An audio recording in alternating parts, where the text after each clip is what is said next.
एक बार फिर से स्वागत है आपका हमारे चैनल पे। और आज हम इस वीडियो में 1857 का विद्रोह पर चर्चा करेंगे। तो वीडियो को एंड तक देखें। वीडियो पसंद आए तो लाइक करें और चैनल को सब्सक्राइब नहीं किया है तो ज़रूर कर लें, ताकि जब जब हम ऐसी वीडियोज़ डालें आपको नोटिफिकेशन मिलता रहे। पहले की वीडियोज़ देखना चाहते हैं तो हमने इस पर जो है अलग से प्लेलिस्ट बना रखी है, जहाँ पर आप हमारी सभी वीडियोज़ को क्रम अनुसार देख पाएंगे। ठीक है, तो लिंक मैंने इस वीडियो की डिस्क्रिप्शन में दे दी है और इस वीडियो के एंड में भी आपको लिंक मिल जाएगी। और ये वीडियो हमारी जो है सभी एग्ज़ाम्स के लिए इंपॉर्टेंट है, स्पेशली अगर आप तैयारी कर रहे हैं सीटेट पेपर 2 के लिए, या EMRS वाली जो वैकेंसी आई थी टीचर की उसके लिए, या फिर TGT SST के लिए, तो आप हमारी इस वीडियो को फॉलो कर सकते हैं। ठीक है, तो चलिए शुरू करते हैं। 1857 का विद्रोह। देखिए, 1857 का विद्रोह प्रारंभ हुआ था 10 मई 1857 को। ठीक है, लेकिन जो सुनिश्चित तिथि की गई थी वो की गई थी 31 मई, कि भाई 31 मई को जो है विद्रोह प्रारंभ किया जाएगा। लेकिन परिस्थितियां ऐसी हुई कि विद्रोह जो है 10 मई 1857 को प्रारंभ करना पड़ा। तत्कालीन इसका कारण था एनफील्ड नामक कारतूस। ठीक है, एनफील्ड नामक कारतूस जो थी वो गाय और सूअर की चर्बी से मिलकर बनाई गई थी। और ये कारतूस जो है इसे चलाने से पहले इसे दांत से छीलना पड़ता था। ठीक है ना, जिससे भारतीयों को ऐसा लगा कि ब्रिटिश जो हैं वो उनके धर्म के साथ खिलवाड़ कर रहे हैं। ठीक है, कहानी इसकी बहुत बड़ी है। ठीक है ना, लेकिन आपको जो है वो सब याद रखने की जरूरत नहीं है। जो टू द पॉइंट में आपको बताते हुए चलूँगा, जिससे आपको याद करने में भी सहायता रहेगी और आप जो है समझ भी अच्छे से पाएंगे। ठीक है ना, कहानी इसकी बहुत बड़ी है। एनफील्ड कारतूस की किस तरीके से लाया गया, किस तरीके से जो है मंगल पांडे ने लोगों को, मतलब जो उनके साथी थे सिपाही, उनको किस तरीके से मनाया, ये सब जानने की खैर जरूरत नहीं है। बस आपको इतना याद रखना है कि एनफील्ड नामक कारतूस जो थी वो गाय और सूअर की चर्बी की बनी हुई थी, और अंग्रेज़ों ने इसको इस्तेमाल करने के दिया था भारतीयों को, भारतीय सैनिकों को। तो भारतीय सैनिकों ने पहले जो है इसका विरोध किया और बाद में इसको अपना लिया। लेकिन जब उन्हें ये पता चला कि ये जो कारतूस है वो गाय और सूअर की चर्बी के लिए है, तो उन्होंने इस पर जो है विद्रोह कर दिया। ठीक है ना, तो सबसे पहले जो व्यक्ति थे जिन्होंने इसके खिलाफ कार्रवाई की थी वो थे मंगल पांडे। और एक चीज़ आपको याद रखना है, उस समय भारत के जो गवर्नर जनरल थे वो थे लॉर्ड कैनिंग। ठीक है ना, लॉर्ड कैनिंग जो थे उस समय गवर्नर जनरल थे। तो मंगल पांडे जो थे, जब उनको ये पता चलता है कि जो कारतूस उनको दी गई है उसमें गाय और सूअर की चर्बी है, तो वो क्या करते हैं, गोलियां चला देते हैं। किसके ऊपर? तो याद रखना, लेफ्टिनेंट बाग और लेफ्टिनेंट ह्यूसन के ऊपर। ठीक है, तो जिसमें इनकी हत्या हो जाती है। इन्हीं दोनों अंग्रेज़ों की हत्या के जुर्म में जो है मंगल पांडे को जेल में डाल दिया जाता है, जिसके कारण जो अन्य इनके साथी होते हैं, यानी भारतीय सैनिक जो होते हैं, वो विद्रोह करने लग जाते हैं। तो होता यह है कि ब्रिटिश सरकार जो है जल्दबाजी में मंगल पांडे को फांसी दे देती है। ठीक है, अब फांसी जब देती है तो भाई विद्रोह, जो भारतीय लोग थे उनके अंदर गुस्सा जो है वो और बढ़ जाता है, और जो विद्रोह 31 मई को प्रारंभ करना था वो 10 मई को ही प्रारंभ हो जाता है। ठीक है, तो इस तरीके से मंगल पांडे की थोड़ी सी कहानी थी। ठीक है ना, मेरठ के थे, मेरठ छावनी में सबसे पहले इन्होंने जो है विद्रोह शुरू किया था।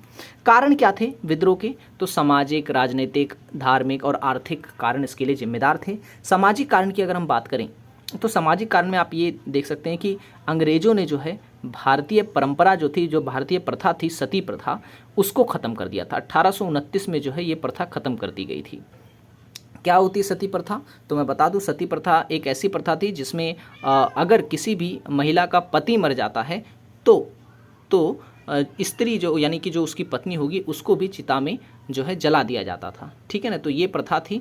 तो ब्रिटिश सरकार को ये अच्छी नहीं लगी और उन्होंने इसको बंद कर दिया। लेकिन भारतीयों को ये अच्छा नहीं लगा कि उनकी प्रथा या कहीं कि उनके सामाजिक कार्यों में हस्तक्षेप करना। ठीक है ना, जिससे कि उन्होंने विद्रोह कर दिया।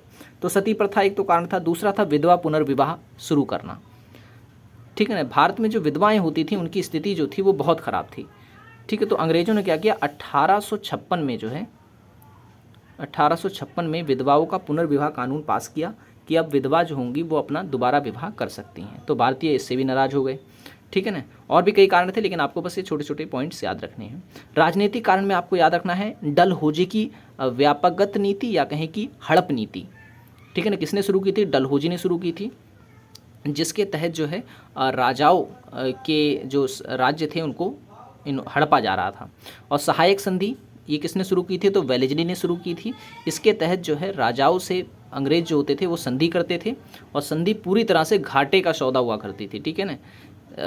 इसके तहत, ठीक है ना। तो बस आपको इतना याद रखना है कि वेलेज़ली ने सहायक संधि शुरू की थी, ठीक है। और उसके बाद धार्मिक कारण की अगर हम बात करें तो धार्मिक कारण में जो ब्रिटिश थे वो अपने धर्म का प्रसार कर रहे थे, ठीक है ना। ईसाई धर्म का प्रसार कर रहे थे, जबकि अन्य जो धर्म थे उन पर इन्होंने रोक लगा रखी थी और उनकी आलोचना भी करते थे। और आर्थिक कारण में याद रखें कि कई प्रकार की कर व्यवस्था जो है लाई हुई थी, जिससे कि किसान व जमींदार जो हैं वो नाराज़ हो गए थे ब्रिटिश सरकार से, ठीक है ना। कौन कौन सी कर व्यवस्था याद रखना? स्थायी बंदोबस्त, ठीक है, स्थायी बंदोबस्त और रैयतवाड़ी व्यवस्था, और उसके बाद एक थी महलवाड़ी व्यवस्था। तो ये सब ऐसी व्यवस्थाएं थी, कर की व्यवस्थाएं थी, जिससे कि भारतीय किसान व जमींदार परेशान हो गए थे, ठीक है। तो उन्होंने क्या किया? विद्रोह कर दिया, और ये सब कारण थे जो जिम्मेदार थे विद्रोह के लिए। अब बात करें अगर हम नेतृत्व की, कि विद्रोह का नेतृत्व किसने किया, कहाँ से किसने किया, और उस विद्रोह को कुचलने के लिए किसे भेजा गया था, तो यहाँ से क्वेश्चन जो है आपके लिए बनता है, और ये आपको जो है अच्छे से याद होना चाहिए। बात करते हैं दिल्ली की अगर, तो दिल्ली में विद्रोह का नेतृत्व जो कर रहे थे वो थे बहादुर शाह जफ़र, ठीक है, मुगल सम्राट बहादुर शाह जफ़र। लेकिन वास्तविक जो नेतृत्व करता थे दिल्ली के वो थे जफ़र बख्त, ठीक है ना। जफ़र बख्त जो थे वो दिल्ली में विद्रोह का नेतृत्व कर रहे थे। तो दिल्ली का विद्रोह दबाने के लिए भेजा गया था निकोलसन को और हडसन को, ठीक है ना। ये दो ब्रिटिश अधिकारी थे जिन्हें भेजा गया था दिल्ली में विद्रोह को दबाने के लिए। कानपुर में जो विद्रोह का नेतृत्व कर रहे थे वो थे नाना साहब और तात्या टोपे, ठीक है। और यहाँ पे विद्रोह को कुचलने के लिए कॉलिन कैंपबेल को भेजा गया था, ठीक है। और लखनऊ में जो विद्रोह हुआ था उसका नेतृत्व कर रहे थे बेगम हजरत महल, ठीक है। बेगम हजरत महल जो है लखनऊ से नेतृत्व कर रही थी। और यहाँ पर भी जो है विद्रोह को कुचलने के लिए कॉलिन कैंपबेल को ही भेजा गया था। झांसी की अगर हम बात करें, झांसी में विद्रोह का नेतृत्व रानी लक्ष्मीबाई के द्वारा किया गया था, और यहाँ पर दबाने के लिए जनरल ह्यूरोज को भेजा गया था। उसके बाद फैजाबाद में विद्रोह का नेतृत्व मौलवी अहमदुल्ला कर रहे थे, और जनरल रेनॉल्ड को जो है यहाँ भेजा गया था विद्रोह को दबाने के लिए। इलाहाबाद में विद्रोह का नेतृत्व जो है वो कर रहे थे लियाकत अली, और यहाँ पर कर्नल नील को जो है विद्रोह दबाने के लिए भेजा गया था। बरेली में खान बहादुर विद्रोह का नेतृत्व कर रहे थे, और विद्रोह दबाने के लिए बिसेंट अय्यर को भेजा गया था यहाँ पर, ठीक है। आगे अगर हम बात करें तो कुछ महत्वपूर्ण पुस्तकें हैं जो 1857 की क्रांति को समझने में काफ़ी सहायक होती हैं, और यहाँ से सवाल जो है एग्ज़ाम में बन जाता है। तो आपको याद रखना है ये सभी महत्वपूर्ण किताबें हैं जो 1857 से जुड़ी हुई हैं। जैसे कि first war of Indian independence, ये लिखी गई है वी.डी. सावरकर के द्वारा, ठीक है। First war of Indian independence यानी कि भारतीय आज़ादी का पहला युद्ध, ठीक है।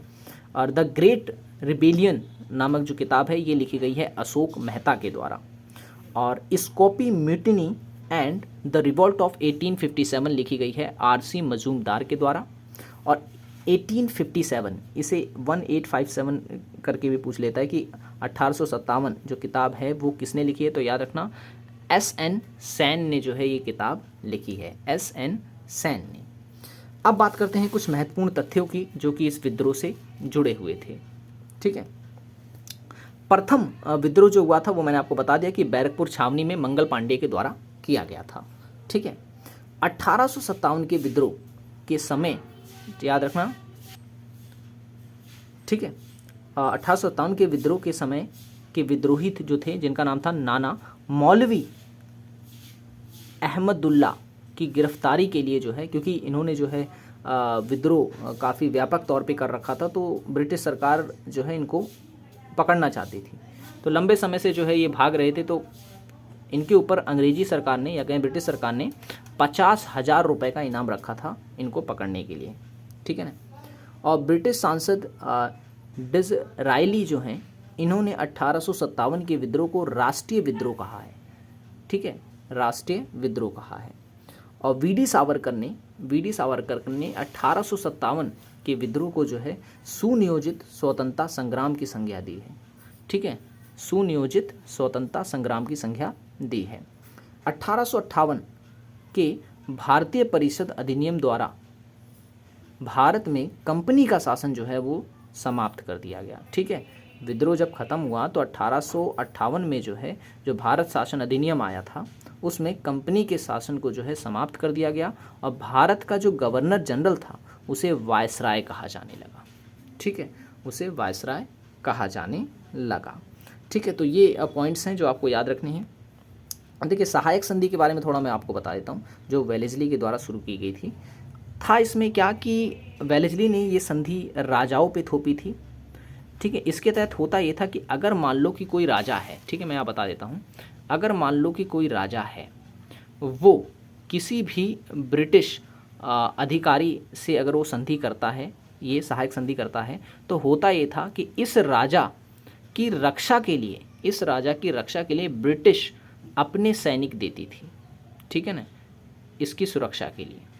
और इस संधि के तहत ये जो राजा था वो किसी अन्य राजा से समझौता या संधि नहीं कर सकता था। ठीक है, अगर वो ब्रिटिश से संधि करता है तो। और जो सैनिक ब्रिटिश सरकार के द्वारा यहाँ पर दिए गए हैं राजा की सुरक्षा के लिए, उनकी आमदनी का खर्चा जो होगा, उनका जो कुछ भी खर्चा होगा वो राजा के खाते से ही दिया जाएगा। ठीक है ना, राजा ही अपने राजस्व से उनको देगा। और उन्हीं सेना के साथ जो है, यानी कि जो सुरक्षा के लिए सैनिक यहाँ पे रखे जाते थे, उन्हीं सैनिकों में एक प्रमुख अधिकारी भी होता था जो कि राजा की गतिविधियों पे नज़र रखता था कि कहीं ये संधि की शर्तों का उल्लंघन ना करे। तो एक तरीके से ये फंसाने का एक तरीका था। ठीक है, राजाओं को अंत में होता यही है। तो इससे राजा महाराजा जो थे वो काफ़ी नाखुश हो जाते हैं। ठीक है, तो और भी कई सारे ऐसे कारण थे जो कि ब्रिटिश के प्रति जो है गुस्सा बना रहे थे राजाओं के मन में। ठीक है, तो इतना ही आज के लिए। वीडियो पसंद आया तो लाइक ज़रूर कर देना। चैनल को सब्सक्राइब नहीं किया अगर अभी तक आपने तो ज़रूर कर लें। पहले की वीडियोस देखना चाहते हैं तो लिंक डिस्क्रिप्शन में है, क्लिक करें और उसे ज़रूर देखें। मिलेंगे हम अगली वीडियो में। Thanks for watching this video.